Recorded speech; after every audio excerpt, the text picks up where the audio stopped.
Here we go. 1126. I will be collecting notes again before the end of the semester. So make sure you're holding on to those. It'll probably be like December 12th, somewhere thereabouts, where I collect them. Okay. Hopefully I'll grade them during class and you'll have them back before you leave, but it might take me a day. We'll see. We are writing equations of polynomials today, given 3 x-intercepts and an extra point.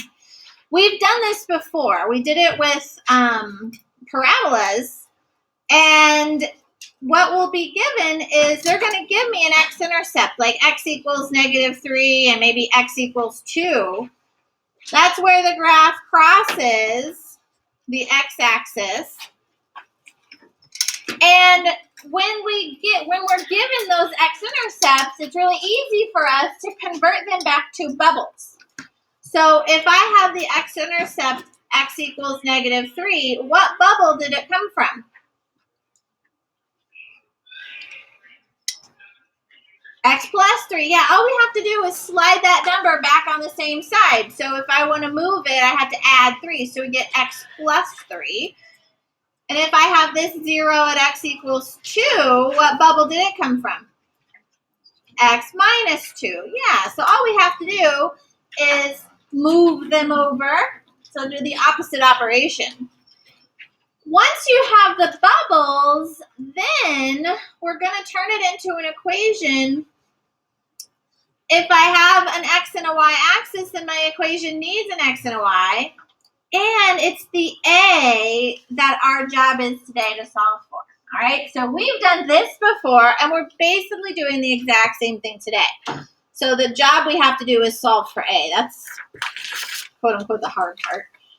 So example 1, write the equation of the cubic function, which really means solve for A. The A causes the graph to stretch or shrink,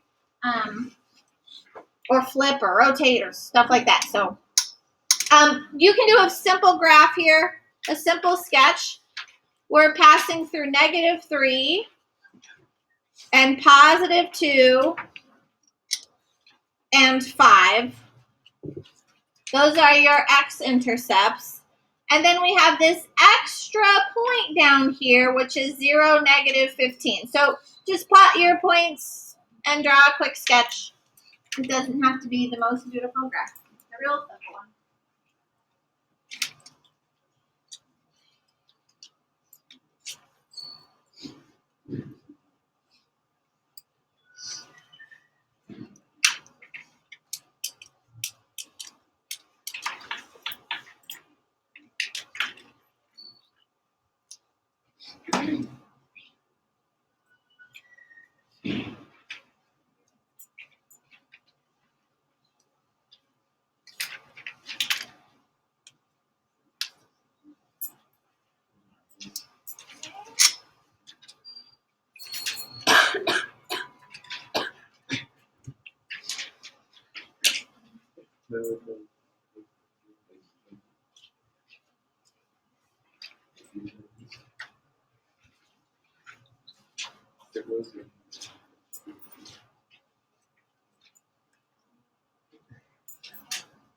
Okay. So what I'm going to do is, if I'm given my x-intercepts, that's where my graph crosses. I have x equals -3, x equals 2, and x equals 5. So these are my solutions for x, and I can take those solutions and really easily convert them into bubbles. So if I have x equals -3, what bubble did it come from?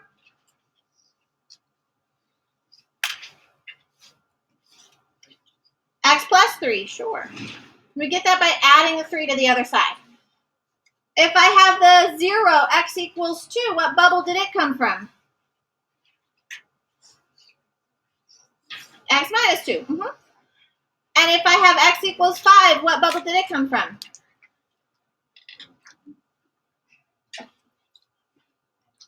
X minus 5. Okay. Now, in order to write an equation, I have to have a y And our job is to actually solve for the A. Solving for the A is where this extra point comes in. I'm going to take this extra point that's not an x-intercept, and it's actually answers. It's a solution for our x value and our y value. So I'm going to take this extra point and use it to help me. I'm going to plug in negative 15 for the y, and everywhere there's an x, I'm going to plug in a 0. So I have negative 15 equals a quantity 0 plus 3. I'm showing all of my work because that's my job.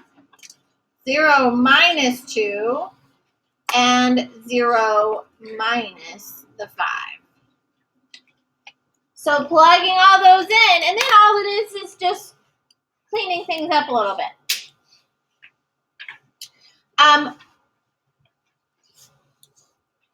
All of these are being multiplied together, but I'm going to go ahead and clean up inside my parentheses. What is 0 plus 3? 3. 0 minus 2? Negative 2. 0 minus 5? Negative 5. Now, all of these things are being multiplied together. What is negative 5 times negative 2 times 3? 30. Yeah, so we get 30 times A equals negative 15. And how do you solve for A? Divide by 30. Yeah. So A equals negative 2 or negative 1/2? Negative 1/2. Very good.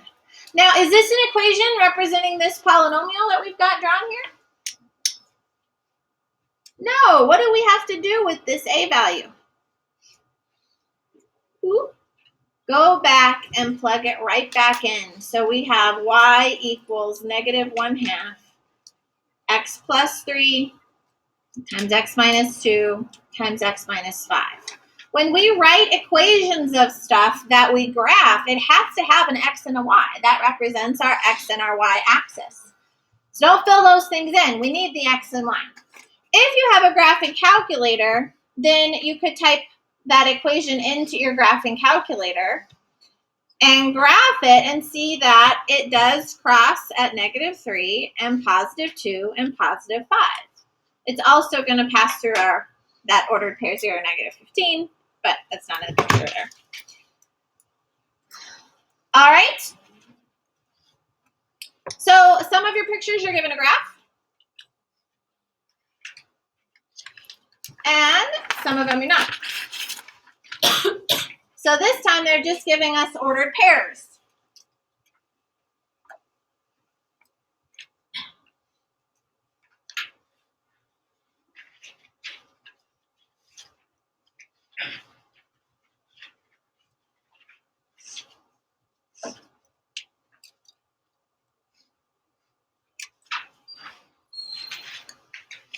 So we have negative 2, 0, 1, 0, 3, 0, and 0, 2. There are lots of zeros here going on. Perhaps if I wanted to, I could draw a picture because they're giving me ordered pairs. I could make a sketch if I wanted to. Negative 2, 0 is negative 2 on the x-axis and 0 for the y, which means this is an x-intercept. 1, 0 is right here. That also is an x-intercept. It has a 0 for the y value. And 3, 0 is also an x-intercept. I want to take those x-intercepts. Those are the important parts. So I know that x equals negative 2 is a solution, x equals 1 is a solution, and x equals 3 is a solution. And again, I can easily go from those solutions back to bubbles. If I have x equals negative 2, what bubble did it come from? X plus 2. If I have x equals 1, what bubble did it come from? X minus 1. And here we have x equals 3, so it came from x minus 3. And the only thing that I'm missing now is an x and a y. I have my x's, not a y. And our job is to solve for that a. What am I going to do with this extra ordered pair? 0, 2 is up here. What do I do with that extra information? Substitute it in for x and y. So that's going to give us a little parabola that should look something like that. So I'm going to plug in for the y a 2, and for each of these x's, I happen to be plugging in a 0. So I have 2 equals a times 0 plus 2 times 0 minus 1 times 0 minus 3. And then it's just a little cleanup.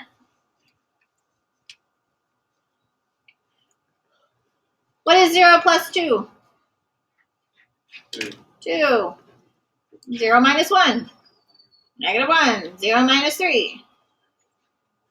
Negative 3. And I can multiply all these together and get what? 6. Positive 6a equals 2. And then how do you get a by itself? Divide by 6. Good. So we get a equals 1/3. Very good. Are we done? Now what do we need to do with a? Drop it into our equation. So we get y equals 1/3 x plus 2 x minus 1 times x minus 3. This is what we call a polynomial in factored form because we have all these little bubbles, all these little factors. Okay. We really like factored form. We can tell a lot about the polynomial in factored form, and it's easy to write equations in factored form. Do you guys have any questions for me? Don't bust my chair, man. Thank you very much. You guys can work on class practice 75.